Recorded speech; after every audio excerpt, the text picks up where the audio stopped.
Y entonces eso implica mucho trabajo, preparación, preparativos. Implica que Él es el que va a recibir a todos los pastores del país. Entonces Él también se prepara para eso. Y debido a eso y la premura del tiempo, entonces hoy haremos esta reflexión. Pero yo también me sumo a ustedes.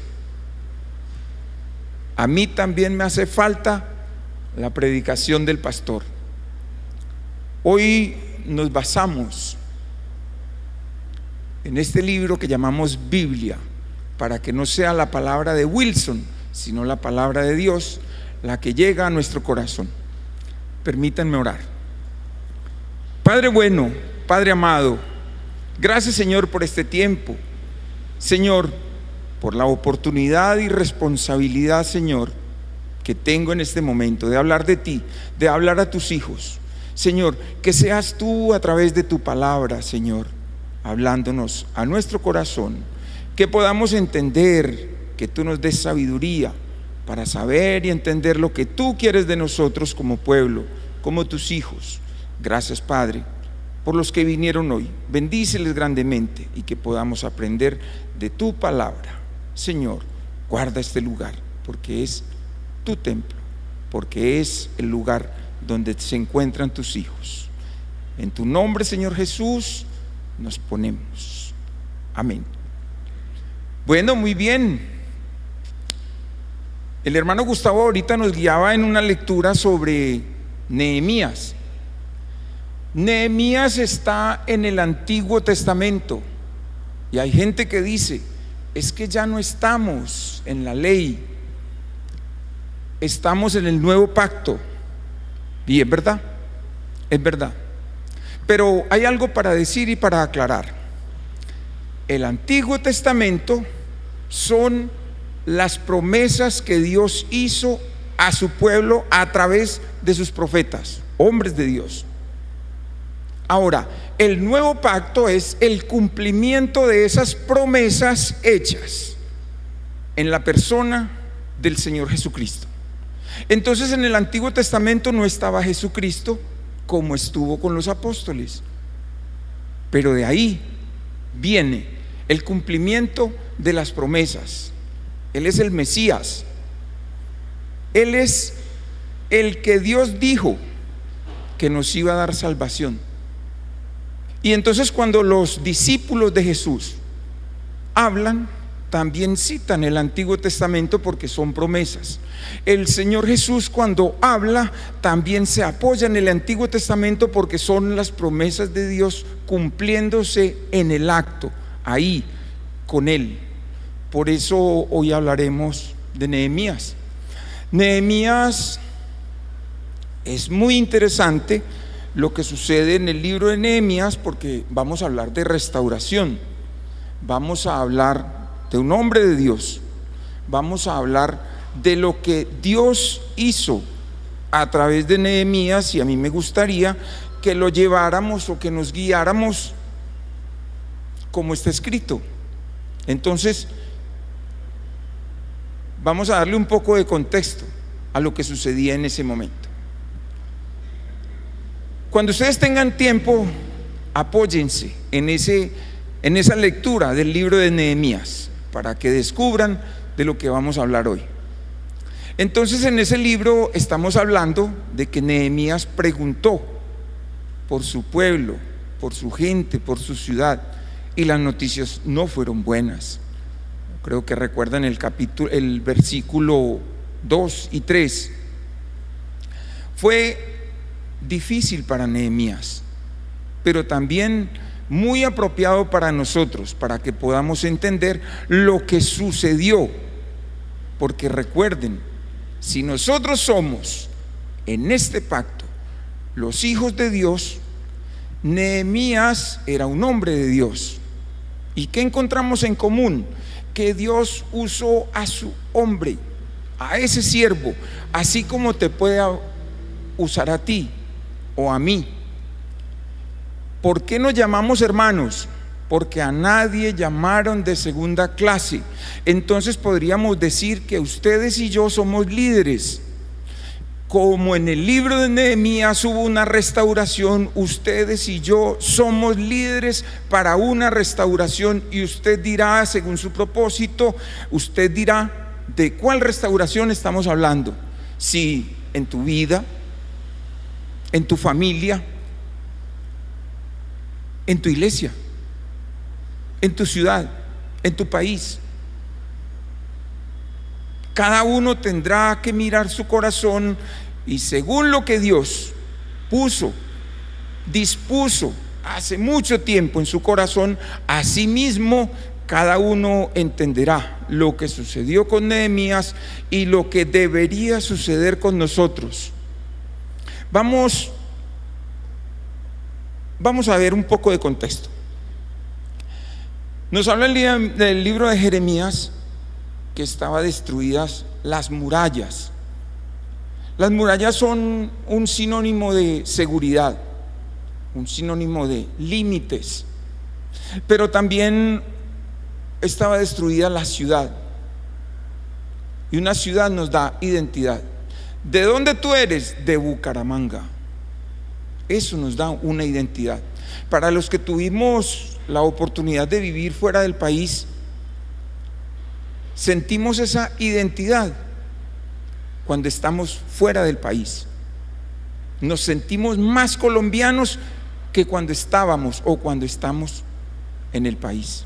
Nos sentimos, eso nos da una cierta dignidad patriota, una dignidad nacional de sentirnos colombianos. Y yo me imagino que cuando viene alguien del extranjero también se sentirá muy orgulloso, feliz, no sé cómo llamarle, de su país donde nació. Eso sucedía con Nehemías. Las murallas también representaban protección, representaban gobierno. Hasta esa muralla, hasta esta muralla es el gobierno es donde manda tal. Eso le da dignidad a la gente, ese sentido de pertenencia. Pero hablemos de Nehemías. ¿Qué hacía Nehemías? Nehemías era copero del rey, era un trabajo. Ser copero del rey significaba que él era el que probaba los alimentos antes de que el rey los consumiera, por seguridad alimenticia, por seguridad en que de pronto pudieran contener veneno. Eso quiere decir que si había veneno, el primero que se moría era Nehemías. Pero también al mismo tiempo era un trabajo de mucha responsabilidad y de mucha confianza. El rey delega esa confianza en Nehemías. Lo estoy diciendo para que usted más o menos vaya entendiendo quién era Nehemías y dónde estaba ubicado. Era funcionario en Persia. Recuerden que él era judío, pero estaba en el exilio. Entonces, en el exilio ese no es su país, pero tenía una gran responsabilidad y una gran confianza del rey Artajerjes. Nehemías estaba muy bien, un buen puesto, ¿cierto? Muy buen puesto, pero según la lectura que nos hizo el hermano Gustavito ahorita, él en su corazón no estaba tan bien, no. Y ahí es donde yo los quiero ubicar a ustedes y ubicarme a mí, como líderes de nuestra vida, como líderes de nuestra iglesia, de nuestra ciudad, como líderes cristianos. ¿Será que de alguna manera el Señor quiere que seamos como Nehemías? ¿Tenemos algo de Nehemías en nuestro corazón? ¿Cómo estaba Israel? Israel estaba en el exilio. Estoy hablando no de una nación, estoy hablando de los israelitas, de las personas. Jerusalén estaba destruida, aunque en el libro de Esdras, que es el libro anterior, ahí se hablaba de restauración del templo, pero no la ciudad y no la muralla. Aquí es donde viene lo interesante. Entonces el libro de Nehemías nos habla de restauración. Yo pregunto, ¿A ustedes les gustaría, viendo noticias, viendo cómo están las cosas en el país, les gustaría que Colombia fuera restaurado? Que si nuestra ciudad fuera restaurada. Es más, una pregunta más puntual: ¿usted tiene algo contra su iglesia? ¿Le gustaría que fuera restaurada? Un poco más profundo: ¿usted tiene algo contra su hermano? ¿Le gustaría que fuera restaurado o le gustaría que Dios lo castigara? ¿Qué le gustaría? Si alguien dice: a mí me gustaría que a tal hermano Dios lo castigara, déjeme recordarle algo. En Proverbios dice: con la misma vara que midas, serás medido. Traduzco: cuando le llegue la vara, no se asuste, porque usted la pidió.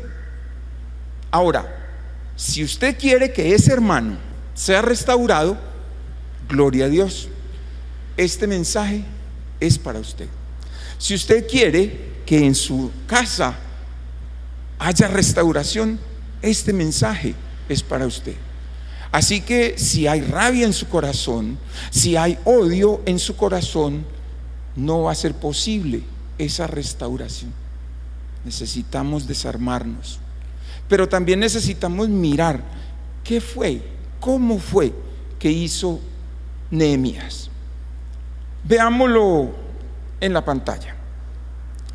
Este tema me gustaría que lo llamáramos: ¿cómo comienza una verdadera restauración? ¿O en dónde comienza una verdadera restauración? Vemos el versículo 4. Solamente voy a citar palabras claves para que nos rinda. Dice el versículo 4: me senté, lloré e hice duelo por algunos días, y ayuné y oré. Cuando Nehemías dice lloré, no es un llanto normal, no, es un lloro con un profundo dolor interior. Recuerden que él era copero del rey, estaba muy bien, el mejor puesto después del rey era ese, tal confianza que era probar los alimentos del rey. Cuando habla de duelo, está hablando de una lamentación profunda. Y yo creo que de pronto tenemos idea cuando vamos a un funeral y vemos la viuda o los hijos con un duelo profundo, un duelo que viene desde el corazón porque hay un verdadero dolor. Así era ese duelo. Y cuando dice ayuné, ese ayuné está haciendo referencia a abstenerse voluntariamente para humillarse delante de Dios. Cuando ayunamos no es por la petición, es porque queremos ir delante de la presencia de Dios. Eso es un verdadero ayuno. Y cuando dice oré, está hablando de interceder, está hablando de intercesión, de suplicar con intención. Entonces Nehemías no solamente oraba, era un gran intercesor. Ustedes y yo sabemos que en esta iglesia hay intercesores. Yo creo que un ejemplo grande para que nosotros veamos cómo es que sucede este templo, Gustavito lo dijo ahora, 50 años. ¿Cuánto tiempo oramos por una restauración? ¿Cuántas personas se involucraron para una restauración? ¿Cuánto oraron las damas desde sus grupos de oración pidiendo restauración para el templo? ¿Cuántas veces a las 7 de la noche, los martes, oramos pidiendo restauración? Y Dios lo hizo. Vemos el resultado, es una restauración. Entonces también en Nehemías podemos hablar de un proceso espiritual. hay dolor. Y del dolor pasa a la humillación. Y de la humillación pasa al ayuno. Y del ayuno pasa a la oración. Y de la oración pasa a la acción. Veamos qué sucede. Versículo 5. Jehová Dios de los cielos, fuerte, grande y temible. Nehemías comienza exaltando el carácter de Dios. Las palabras claves aquí: grande, temible, que guarda el pacto. Cuando habla de grande no está hablando en comparación a la luna o al sol, no. Está hablando de un poder superior al poder humano. Miren que no es tangible. Es un poder superior. Cuando habla de temible, está haciendo referencia, es digno de reverencia, de respeto. Esta semana compartía con el pastor Manuel Gamboa que hay dos direcciones en ese temor. Hay una que es el miedo, pero hay otra que también aplica, que es el temor a Jehová, el temor a Dios. Una no se parece a la otra. El temor a Jehová es sinónimo de respeto, es sinónimo de humillación, es sinónimo de admiración. Y la otra, el miedo, es un miedo irracional, que concluíamos con él que en algún momento ese miedo irracional, a través de ese proceso de acercarnos a Dios, se iba perdiendo hasta llegar a ese temor de reverencia, de reconocerle que Él es Dios y que estamos en las mejores manos. A ese temor se refería Nehemías. Entonces vamos encontrando una oración interesante en Nehemías, una oración que podríamos decir, una oración que empieza reconociendo quién es Dios, no lo que yo necesito. Miren ustedes, vamos observando la oración de Nehemías y viendo que él no está pidiendo nada para él. Él no hizo una lista de peticiones, no. Él empezó su oración reconociendo quién es Dios. Vamos al versículo 6 y 7. Aquí hay una confesión de pecado. Hemos pecado, yo y mi padre, y la casa de mi padre. Noten algo bien interesante. Él está hablando de pecado, está hablando de iniquidad, está hablando de corrupción. Y cuando habla de pecado, es hacer lo que a Dios no le agrada, es errar el blanco. Cuando habla de iniquidad, está hablando de perversión moral. Y cuando habla de corrupción, palabrita de moda por estos días, está hablando o implica desviación intencional, desviación de fondos, desviación de la moral, desviación de la ética, desviación de lo que Dios quiere para su creación y para sus hijos. A eso se refería cuando estaba hablando Nehemías. Ahora, Nehemías se incluye en el pecado. No dijo ellos pecaron, dijo hemos pecado. Se incluyó. Como buen intercesor se incluyó. El principio, el intercesor verdadero se identifica con el pueblo, aunque es copero del rey. Miren el gran privilegio que tiene él, el gran puesto que tiene, pero se identifica con los suyos. Vamos al versículo 8 y 9. Recordando la palabra de Dios. Está escrito. Nehemías cita la promesa a Moisés, está en Deuteronomio 30. Aquí las palabras claves, acordaos, Y la otra, si os volvéis. Y cuando dice acordaos, no le está recordando a Dios o le está diciendo, cumpla su palabra.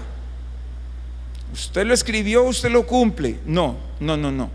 Él se está apoyando o reafirmando su fe, que él leyó lo que Dios escribió. Entonces no está acosando, si me permiten el término, no está acosando a Dios, se está recordando a él lo que Dios escribió, se está apoyando en esa palabra. Ahora, si os volvéis, está haciendo referencia a arrepentirse. Cuando alguien le dice si os volvéis, es porque se fue, ¿cierto? Entonces está hablando de arrepentimiento, está hablando de regresar, está hablando de redireccionar. Entonces también podemos encontrar algo aquí en la oración de Nehemías, porque fue una oración eficaz, no por él, sino por lo que sucedió. La oración eficaz usa la escritura como argumento. En el versículo 10, estos son tus siervos y tu pueblo. Nehemías habla de tres cosas aquí. Está hablando de tu pueblo, entonces está hablando de sus redimidos, está hablando de redención, de rescatados por pago. Pero también está hablando de pertenencia, cuando dice tu siervo y tu pueblo, o tus siervos y tu pueblo, está hablando de pertenencia, le pertenecemos. Y cuando está hablando de lo que es de él, está hablando de su poder. Está diciendo en varios aspectos que él es Dios, que él es poderoso, que él es el dueño, que él es nuestro Señor. Vamos a otro principio.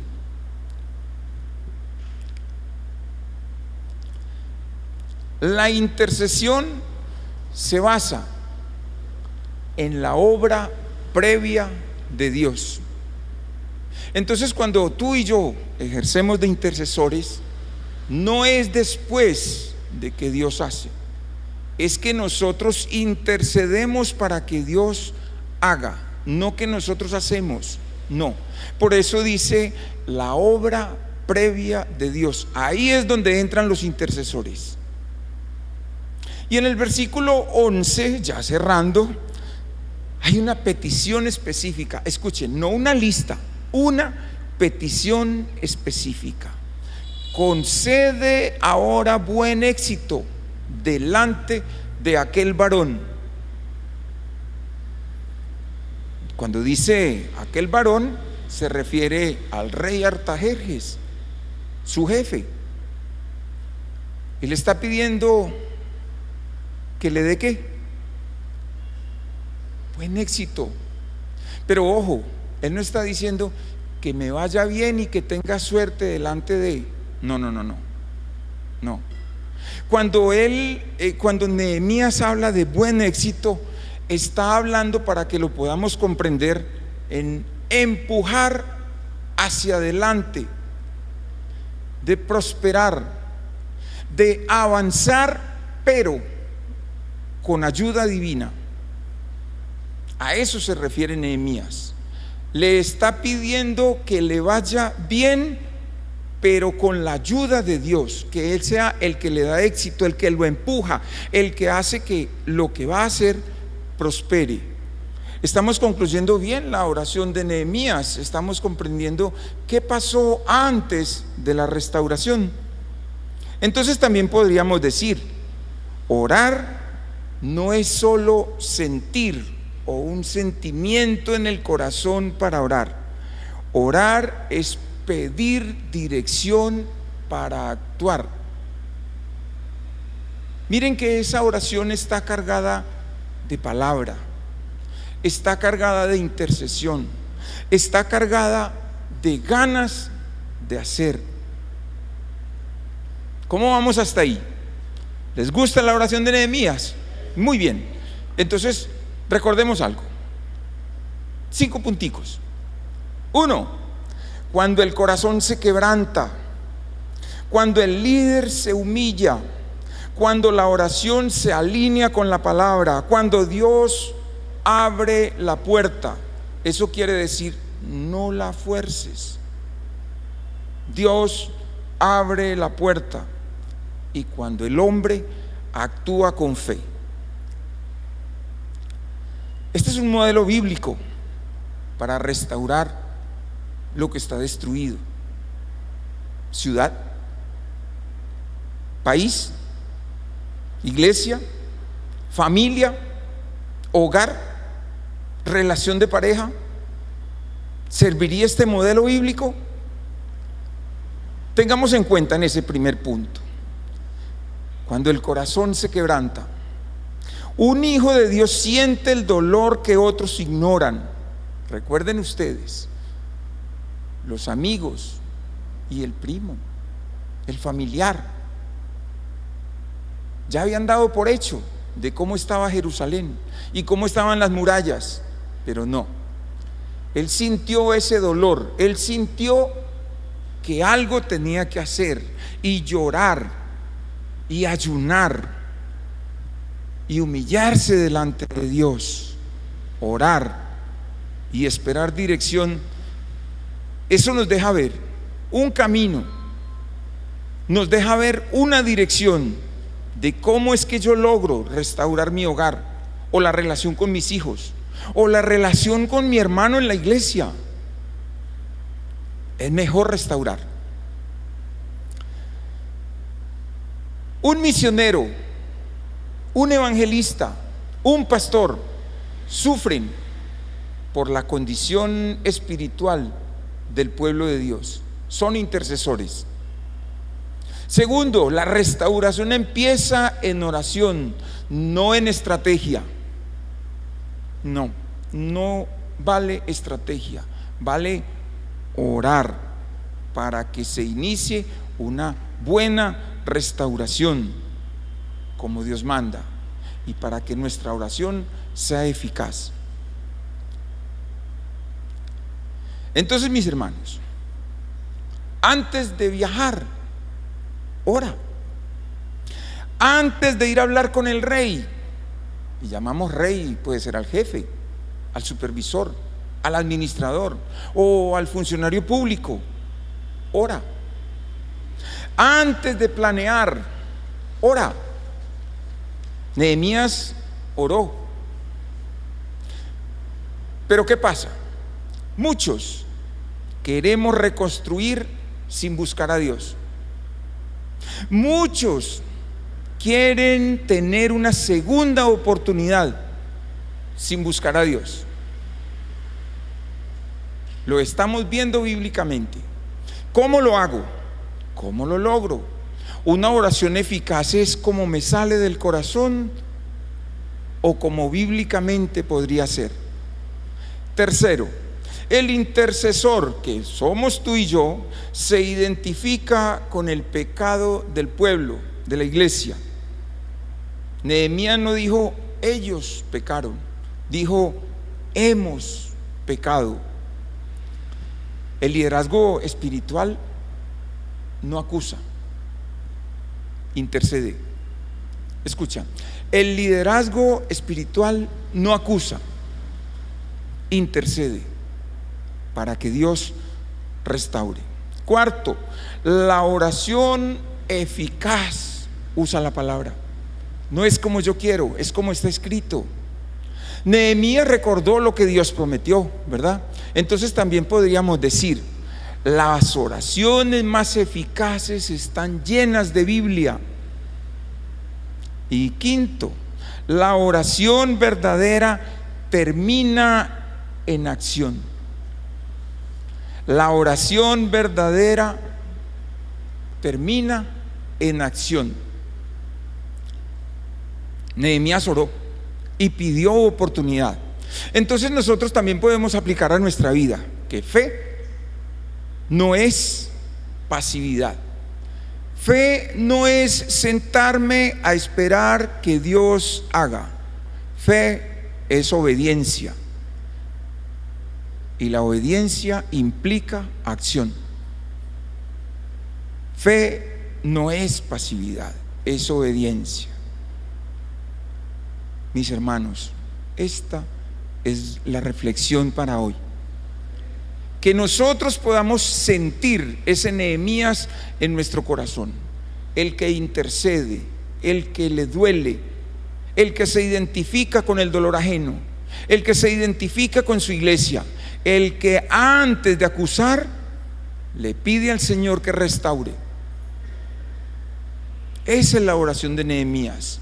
Cuando usted vuelva a leer la oración de Nehemías, va a caer en cuenta de muchas cosas, porque nos fuimos de palabra clave en palabra clave para que lo pudiéramos comprender y asimilar. No juzgue, interceda para que Dios restaure. Cuando Nehemías clamó a Dios por su pueblo y por su tierra, el Señor le mostró qué hacer. Lo involucró. A nosotros también el Señor nos involucra en lo que está haciendo. Asimismo también queremos que nos involucre en lo que pueda suceder con nuestras familias, con nuestro hogar, con nuestros hijos, con nuestro país. Que el Señor redireccione, que el Señor haga en nuestra ciudad como nosotros le oramos, le pedimos. Mis hermanos, váyase con esto en el corazón. Esto que hizo Nehemías es estar en el centro de la voluntad de Dios, es estar allí en obediencia. Oye, es estar en el centro de la voluntad de Dios. La oración es eficaz si estoy en el centro de la voluntad de Dios. Amén. Gracias, mis hermanos. Me gusta así, rápido, corto, para que no nos dé sueño. Pero me sigue gustando la predicación del pastor. Muchas gracias, mis hermanos. Permítanme orar para despedirnos y que podamos estar en el centro de la voluntad de Dios, en obediencia. Permítanme orar. Cierren sus ojitos y me acompañan, por favor. Gracias, Padre Celestial, por este tiempo. Gracias, Señor, por tu palabra. Gracias, Señor, por Nehemías. Pero gracias, Señor, por el Nehemías que has puesto en nuestro corazón, porque queremos interceder, porque nos duele el dolor ajeno, porque nos has hecho tus hijos a través de tu Hijo Jesucristo. Gracias, Señor. Sentimos el dolor, sentimos la necesidad de interceder por otro. Antes de juzgarle, queremos orar, queremos interceder para que tú, Señor, tengas misericordia de aquel que no te conoce, para que tengas misericordia de aquel, Señor, que viene buscándote, pero no te conoce, no sabe hacia dónde va. Señor, guíale y guía a tu iglesia, Señor, para que esta semana, Señor, podamos ponernos acorde contigo, servirte, amarte, buscarte, bendecir tu nombre, Señor. Gracias, Padre, por tu palabra. En tu nombre, Señor Jesús, y con tu compañía nos despedimos de este lugar, pero no, Señor, de tu presencia y de tu amor. En tu nombre, Señor Jesús, amén y amén. Muchas gracias. Muchas gracias.